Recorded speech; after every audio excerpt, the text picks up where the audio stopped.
High, মনি রেসেলে স্বাগত। আজকে বানাবো সর্ষে পোস্ত দিয়ে চিকেন। আর এতে দিয়েছি পেঁপে, আলু, চিকেন ছোটো ছোটো করে কাটা একটু ভেজে নেবো, হালকা করে ভেজে নেবো। মশলায় দেবো পেঁয়াজ, রসুন, আদা আর কাঁচা লঙ্কা আর সর্ষে পোস্ত বাটা। সর্ষে পোস্তটা আগে পেস্ট করে নিয়েছি, এবার এতে দিয়ে দেবো পেঁয়াজ, রসুন, আদা।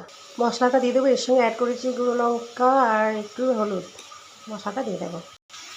মশলাটা দিয়ে দিলে এবার নাড়াচাড়া করবে, একটু ভাজা ভাজা হবে, তারপর একটু অল্প সামান্য জল দেবো। এবার অল্প জল দিয়ে দিলাম, দিয়ে ঢাকা দিয়ে দেবো।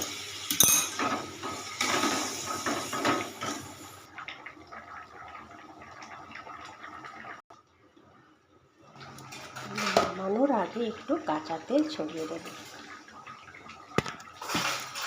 রেডি হয়ে গেল সর্ষে পোস্ত চিকেন। গরম ভাতে দারুণ খেতে। এটা একই নতুনত্ব ট্রাই করলাম।